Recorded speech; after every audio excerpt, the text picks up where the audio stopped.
The rain has finally let up. It's literally been raining for the past 2 or 3 days, and I'm not gonna lie, it was getting pretty old.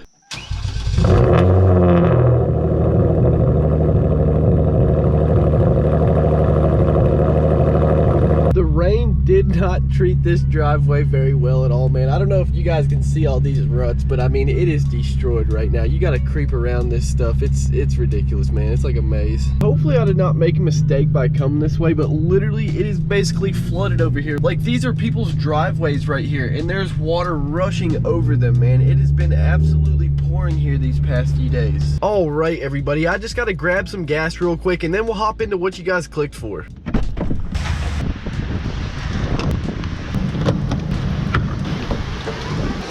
Unfortunately, the rain hasn't let up at all, but that is not going to stop us. Hopefully it won't affect audio quality, and hopefully you guys will be able to hear me okay. But as you guys already know by the title and the thumbnail, today I'm going to be telling you guys the best first mods for your Genesis Coupe. Now, I've been wanting to make this video for a while, but I figured I would wait until I had all the mods that I was going to talk about myself installed on my car, so I could actually give you guys a legitimate yes or no if the mod is worth it or not. And now I have all the mods on my car that I'm about to talk about, so let's go ahead and dive into this. The first of those mods is going to have to be the manifold riser. I do want to say real quick, I'm going to leave everything linked in the description below if you guys want to pick any of these mods up for yourself, but unfortunately the manifold riser is not available for the 2.0s. It's only available for the 3.8s. So if you have a 2.0, instead of the manifold riser, you could get maybe a blow-off valve or a downpipe. Would be a good substitute instead of the manifold riser. But if you are a 3.8 driver like I am, the manifold riser is a must-have. It adds 15 wheel horsepower and 19 wheel torque. It costs about $250, and for that price you will not get that much of a horsepower and torque gain with any other mod. Now, the install for the manifold riser is actually fairly simple. I made a video on it not too long ago. Me and a buddy got it done in under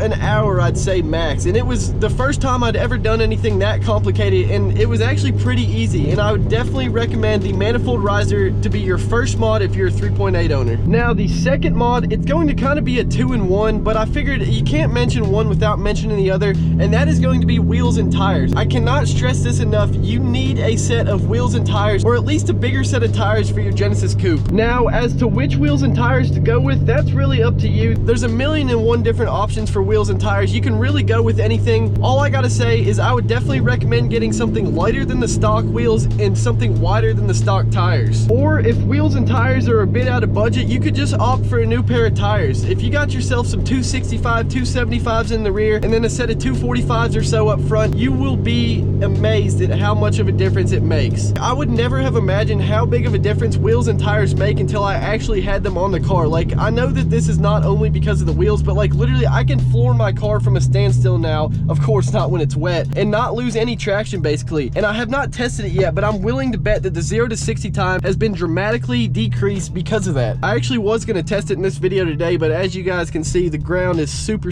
wet. I know some of you guys were asking for more shots and more pictures of the wheels and tires, so here you guys go. Here's a view from the back, how much it sticks out. Like, dude, it just looks so sick. Makes the car look so much more aggressive. Looks so good, especially with these wheels where the spokes or whatever you want to call them are a lot skinnier. You can see the Brembo so much better. It looks so sick. Here's one more view from the front.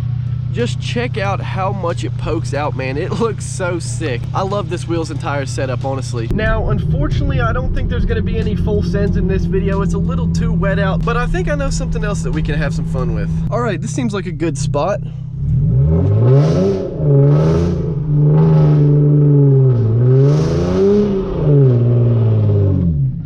Now it's time to get out of here. Now that we got ourselves a quick little send session, let's go ahead and talk about the third mod, which has got to be an exhaust. Now, this is another one of those mods where there's not really any right or wrong answer on which exhaust system you should go with. I have an ISR race exhaust. Basically, the only reason I have it is because it's an aftermarket straight pipe and it sounds really sick, but really just any exhaust. And all I can say to help you choose is just look up some YouTube videos, and whichever one you think sounds the best, I just go with that one. It'll sound 10 times better in person than it does on video. videos. Now, if I was going to recommend some exhaust systems, I would definitely have to recommend the ISR Race exhaust first because it just sounds so sick. It basically sounds like a GTR without the turbos. The next one I would have to recommend would be a CNT V3. It's one of the cheaper exhausts, if not one of the cheapest, and it's super good quality, sounds really good, still has mufflers so it's not crazy loud. And then the third one I'd have to recommend would be the ISR Street exhaust. It's basically the same as the ISR Race except it has mufflers, and it's a little bit more expensive than the CNT V3, and the sound is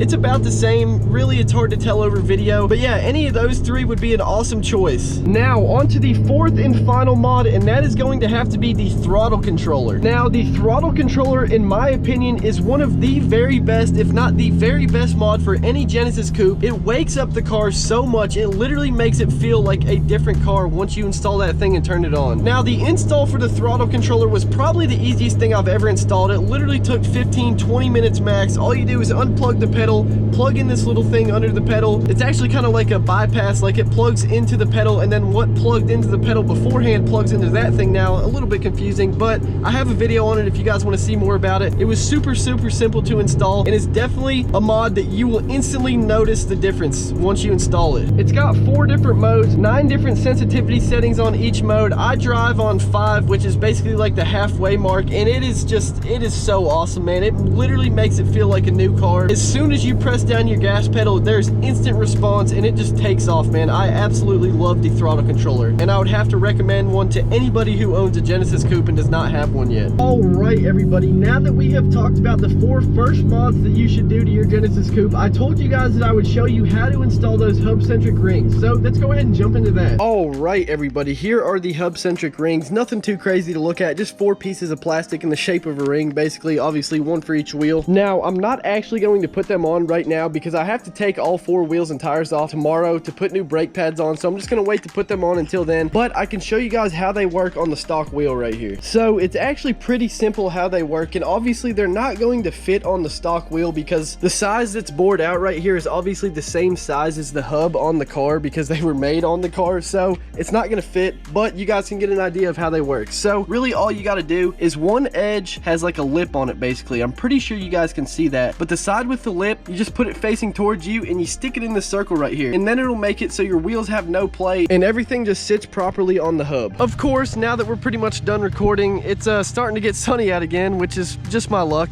but that is really going to wrap it up for this video, everybody. If you guys have any questions, leave them down in the comments below. If you guys like this video, do not forget to drop a like and subscribe. Peace out. I will see you guys in the next one.